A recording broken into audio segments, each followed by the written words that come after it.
Hello, everyone. Welcome back to this week's episode. Today, we're going to be talking about the topic of alcohol, mom wine culture, and if you are someone who is doubting their relationship with alcohol, or if you feel like alcohol might be affecting motherhood in some way, you came to the right place.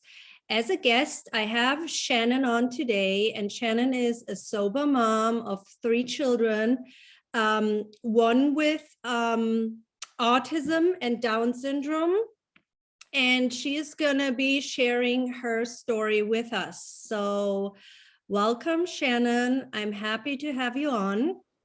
Hello, thank you.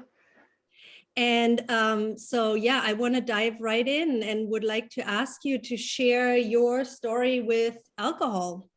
Awesome. Thank you so much for having me here today and letting me talk about this. So I think my story, I'm not going to go way back to high school and college, even though I could, because alcohol has been a part of my life since I was a sophomore in high school. But as more pertains to motherhood and mommy wine culture, for sure, just got the best of me. My third daughter was born in 2010. So at that time, I had a 5-year-old, a 3-year-old, and then a new baby. And over the course of the next couple of years, I just noticed wine slowly becoming more a part of our everyday life. Whereas before it had always just been like on the weekends, okay, it's finally Friday. My husband and I would have a couple drinks. And even at that point, it wasn't a lot because we had small kids and I was nursing and breastfeeding. And, but so fast forward to by the time, I'd say right around the time my daughter with special needs was probably 6 or 7. So this would have been maybe about like 2014 or 2015. Our life got a little bit more stressful with her. I was starting to just really feel the effects of the reality of having a kid with special needs and just parenting in general. I was a stay-at-home mom, homeschooling our oldest, and the acceptability of wine all the time was becoming this really big thing. It was just okay suddenly to be drinking all the time. So I'd get together with my and we would have wine, and every weekend it would be more wine, and it just slowly over the course of years snowballed into where it was just acceptable to drink every single day. It was acceptable to drink too much, and it was really easy to just kind of laugh off and slough off as, oh, mommy needs wine, because it was just always touted as this reward, right? Like, we do all of these amazing things as moms, whether you work outside of the home or stay home like I did. And then you add in the special needs scenario for me, and it just honestly becomes this free pass. Like, people really, for the most part, thank God, will not criticize or judge how you parent and how you get through life, because most people can't understand what we go through on a daily basis with our daughter with special needs. So for sure, in the special needs mom circle, alcohol is, for me at least, and what I've seen over the years, just became this crutch that just gets a free pass for everything. And so it slowly was becoming this thing where, wine in the cups when we'd meet at the park, or when we'd have to go on, any place that we had to it was just always okay for there to be wine there. And so even before the pandemic hit, before the world existed around COVID and lockdowns and stuff like that, my drinking was already at a point where my husband, in the most loving way, would just be gently trying to bring me back to this center of, well, why don't we just drink on weekends? Let's just try to not drink during the week. Because he could see I was unhappy because I was gaining weight. I was always tired. I was always exhausted, always frustrated, anxious, a little bit depressed, stuff like that. And he could see a solution would be less alcohol. But yeah, because sorry to interrupt, but from my own experience, like, I for years was trying to figure out, how can I improve my sleep? Why am I sleeping so poorly? but it is the alcohol. It affects your sleep so much. Yep. It's crazy. Yeah.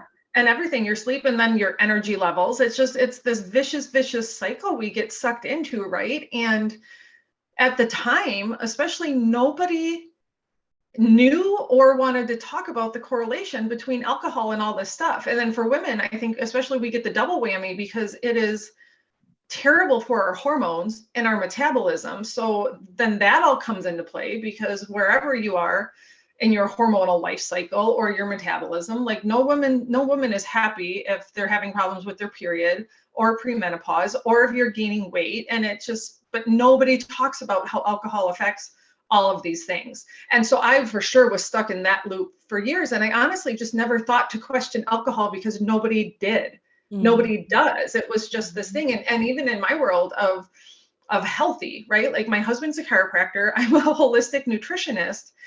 And the duality, the cognitive dissonance that exists in that world of holistic health practitioners that talk to people all day about watching what you eat, avoiding environmental toxins, all this stuff like this, but then drink red wine at night and think that that's okay. And I was that person for years because people, just like I said, didn't question it. We didn't know what we know now, but we also didn't want to know, right? Like I could have probably looked into alcohol more, but it didn't occur to me because it gets this free pass everywhere. Yeah. And especially everyone else, like you said, I can so relate, like every outing, every sports event with kids or without kids, birthday parties, there's always, everyone is drinking. So you don't second guess it because everyone else, all the other moms are doing it.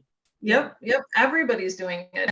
And it's just, it's this social glue in a lot of ways too. Cause like you said, it's everywhere. It's offered everywhere.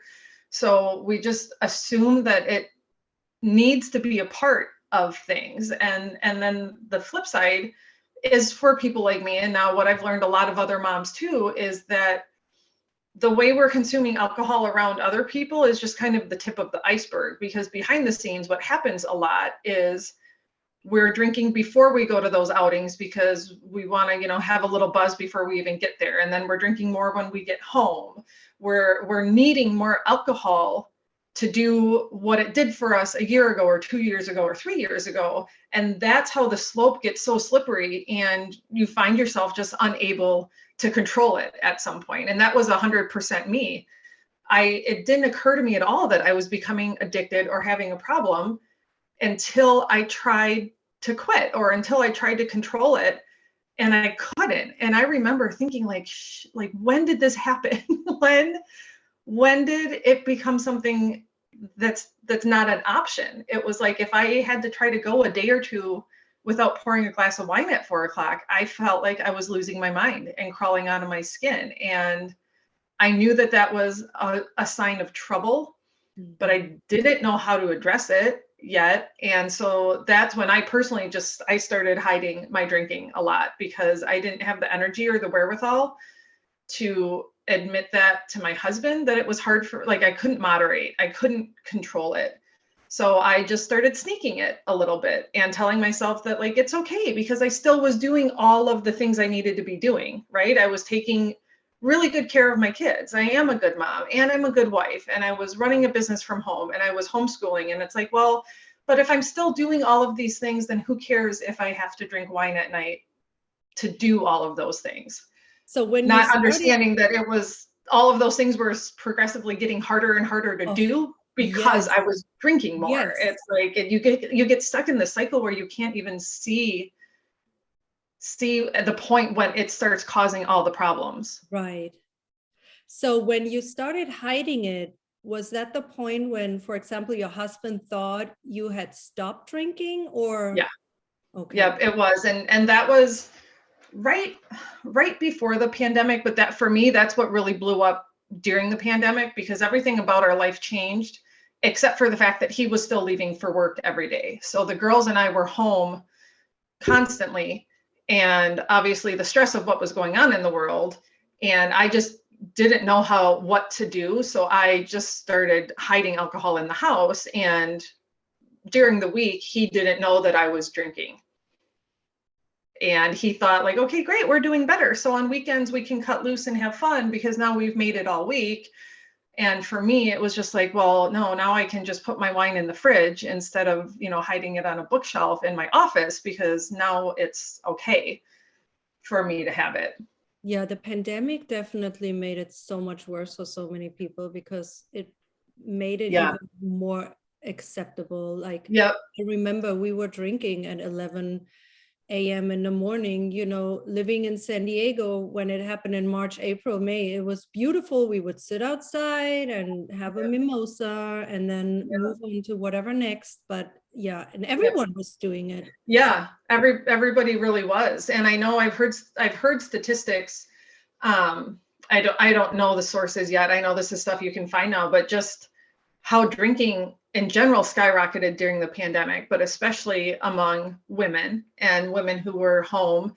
And since then, for a while there, also decreased like the number of women who were seeking help, like either from therapists or counselors or just their doctors. So I think we just hit this period of time, a couple years, that we're just now starting to come out of, Yeah. where women were self-medicating and absolutely suffering in silence and not telling anybody about it. And I think now we're seeing the effects of that. I personally think that's one of the big reasons why the sober movement, the sober curious movement, especially among women, especially among moms, is gaining so much traction right now, because so many of us have been suffering for the last 2 or 3 years in silence in the privacy of our own homes, and now are finally getting desperate enough. I think that was for me. I was finally desperate enough to just say, I can't go on like this. I've got to talk about it, and I've got to get help. And just really, really lucky that it's worked and I've figured it out this time.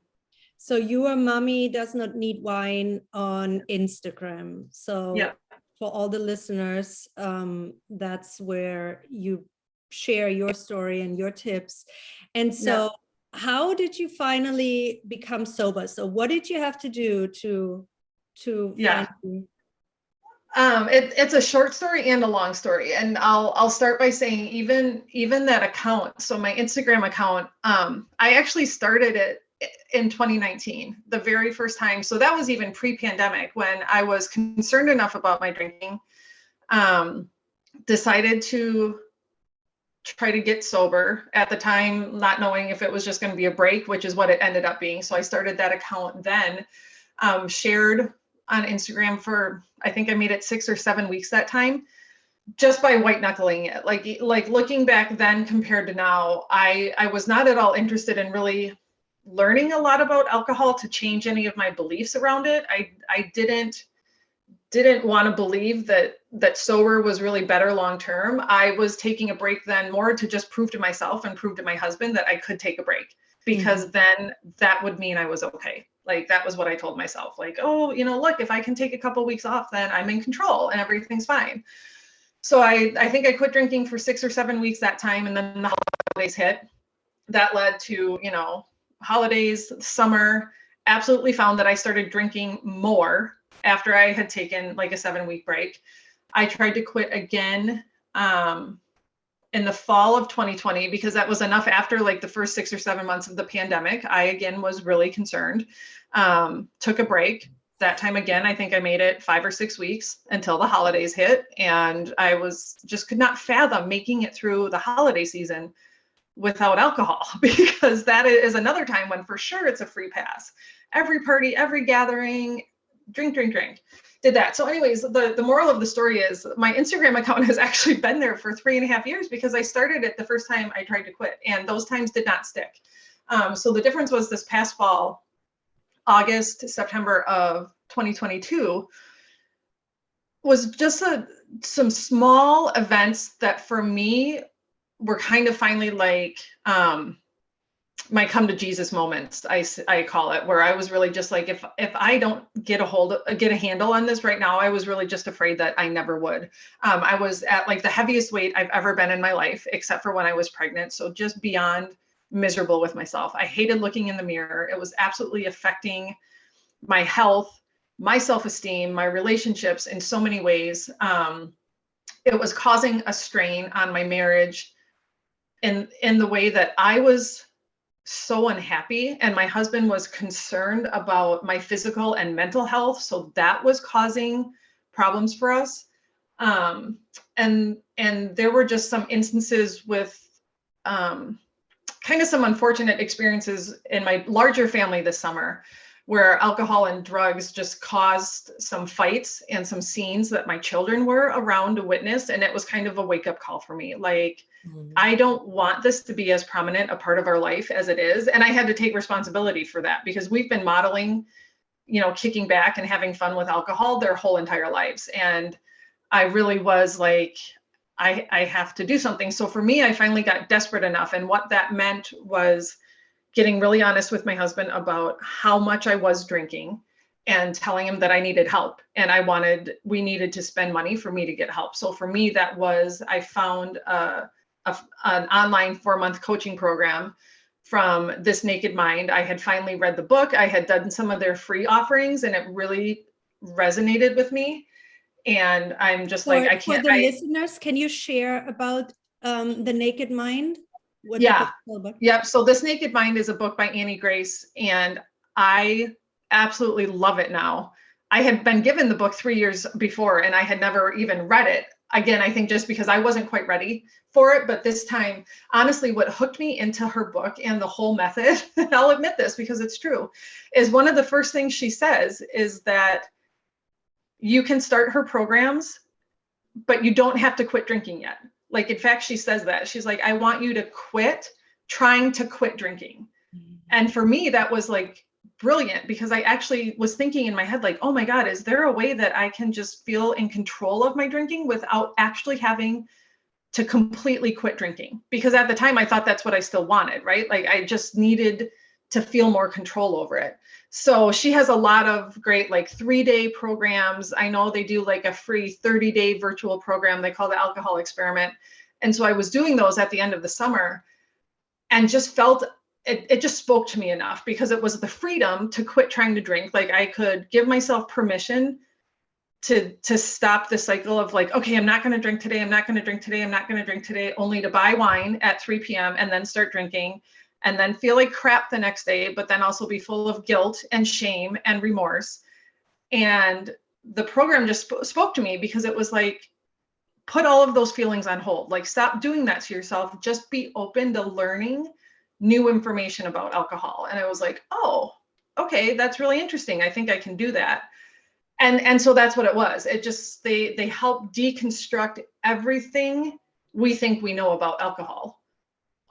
Basically all of the lies that the alcohol industry and society has told us, that like, oh, alcohol helps you sleep. Alcohol helps you relax. It makes you sexy. It makes you fun.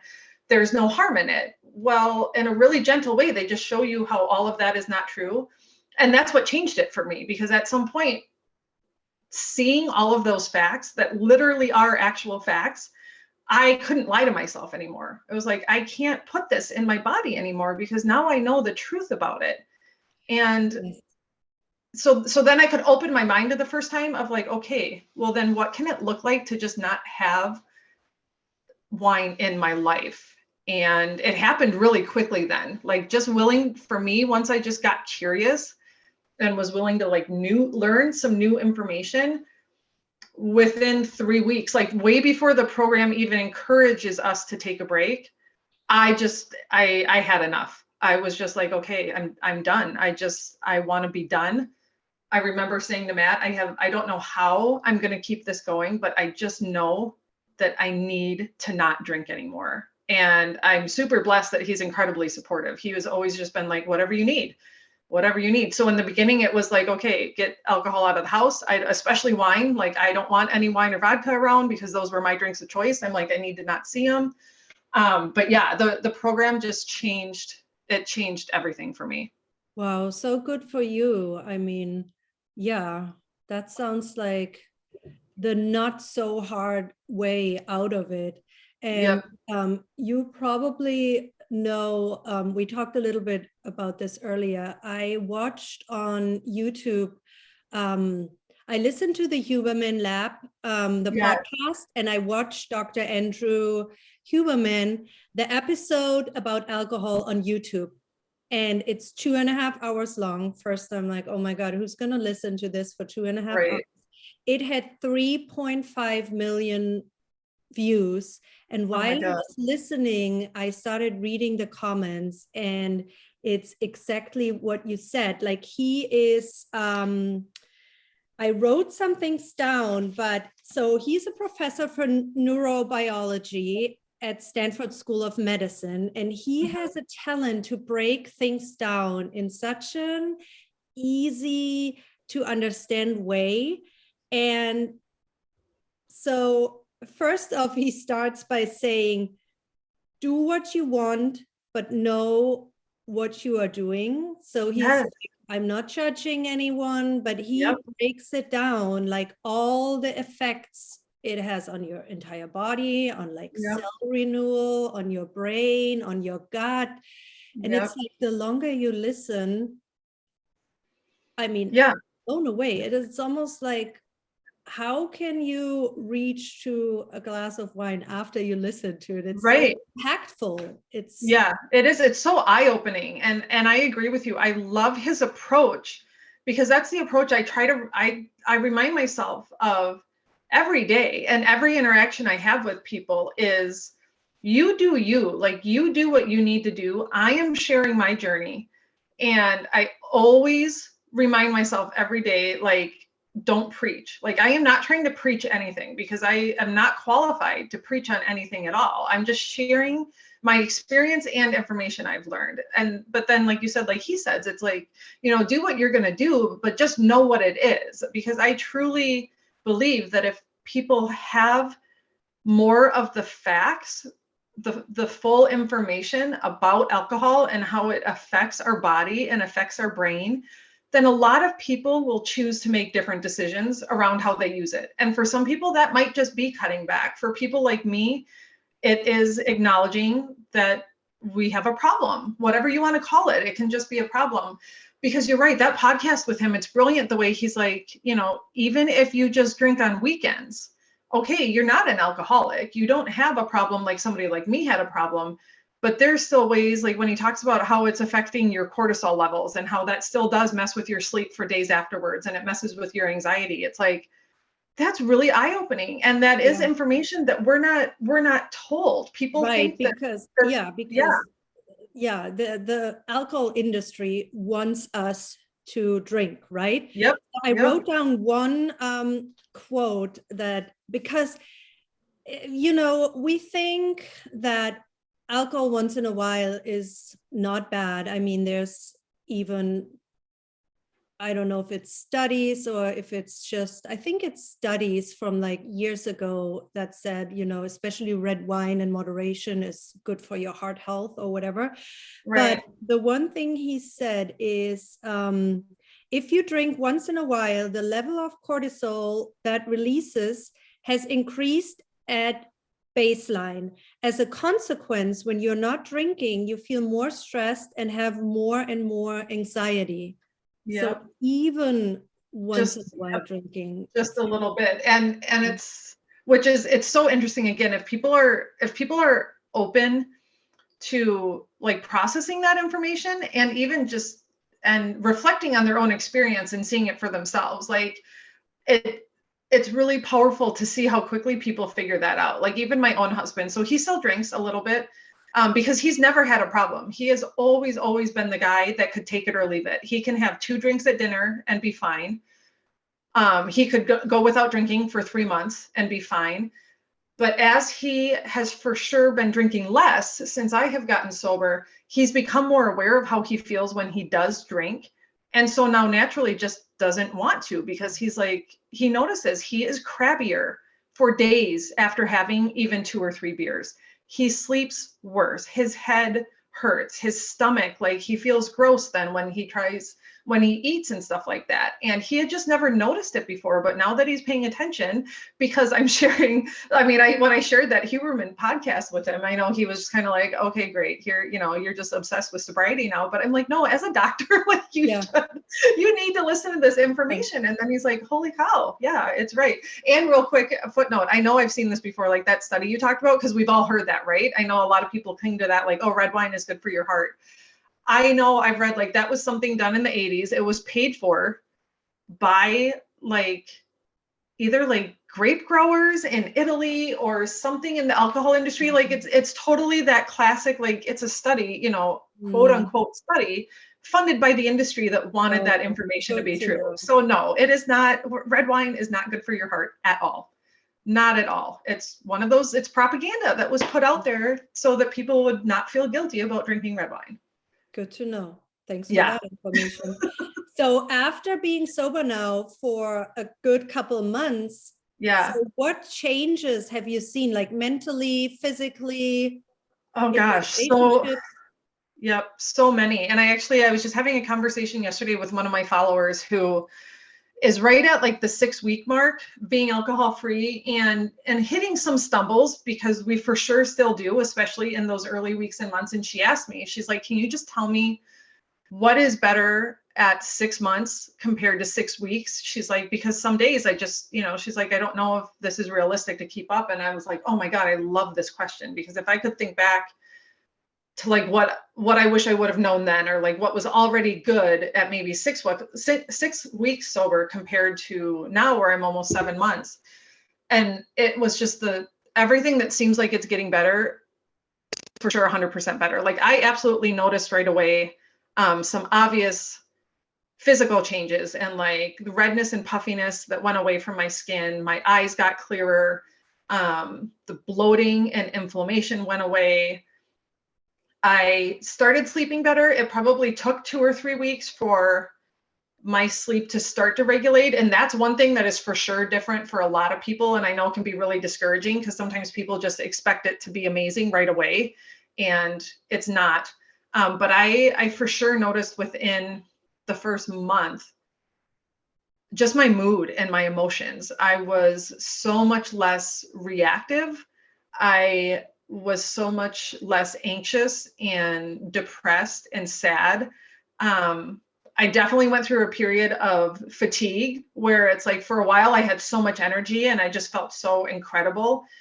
But then, and that was probably for me, it was actually, that was around like week 6 or 7 where I'm like, oh my God, I felt like I was taking a 15-minute nap every day and I was just so tired.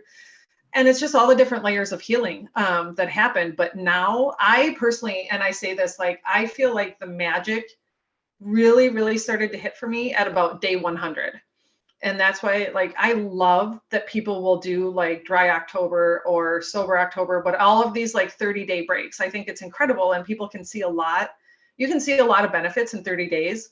But I know in my experience, and the more people I talk to, the really, really good stuff doesn't come until you hit like month 4, month Mhm. 5, um, mentally and physically. But yeah, now at 6 months, just, I mean, it's hard to even say, like, I so much more self-confident. I love myself. I'm comfortable in my own skin. Everything about my life just seems to be easier because my energy, and by energy, I mean, even just like my demeanor, my outlook on life, my emotions, I'm not at war with myself, and I'm not creating drama. I'm not finding drama. I'm not doing any of that because my brain is not being poisoned. Like, again, it Yeah. goes back to that. Like, when we got to just admit, like, alcohol is an addictive drug. It hijacks your emotions. It absolutely makes your brain function in a way that it would not function if you were not drinking it. And the longer you go, the longer you let your system get clear of it, it's just truly incredible. Um, like my anxiety and depression have almost completely cleared. Now, again, I've never been on any medication. I'm not somebody that like sought counseling or care for anxiety, but 100% had it and absolutely self-medicated with alcohol for it. Like that's just what I use to deal with the anxiety of being a special needs mom. And it's almost all completely resolved itself just by removing alcohol. That is so encouraging. Thank you so much for sharing all of this. It's Yeah. beautiful. And you look radiant, like you are Thank you. glowing.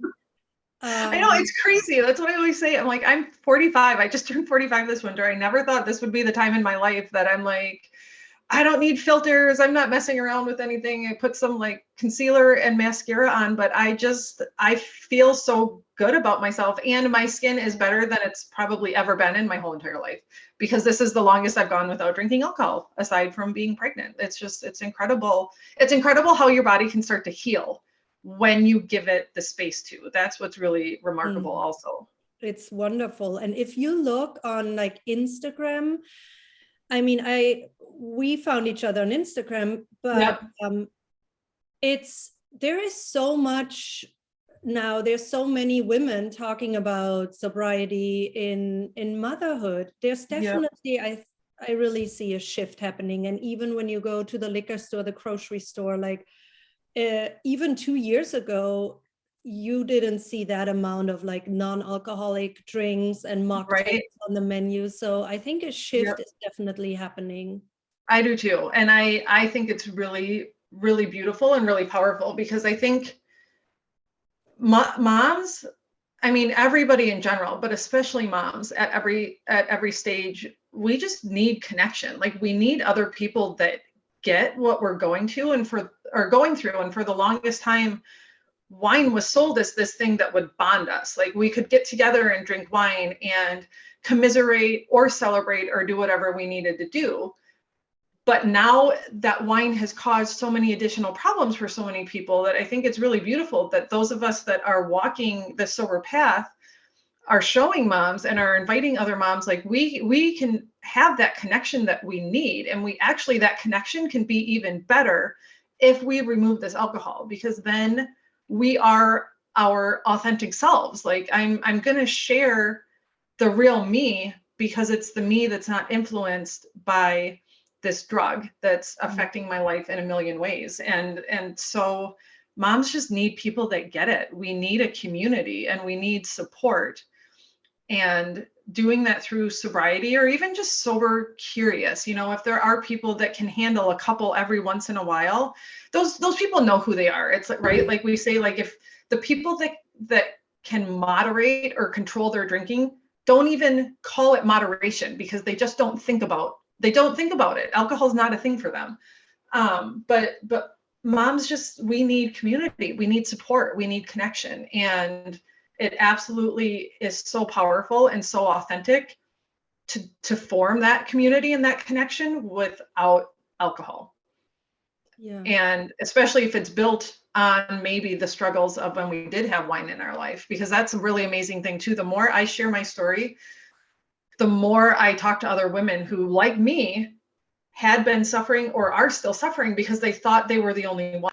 It becomes this, like, we think that we are a failure somehow because we cannot control drinking wine or drinking any sort of alcohol on our own. So we sit and suffer in silence, but then we start talking about it. I mean, every day I get at least 5 messages from other women that are like, oh my God, your posts sound like my life. Like, you're writing about my life. And they're like, I thought I was the only one.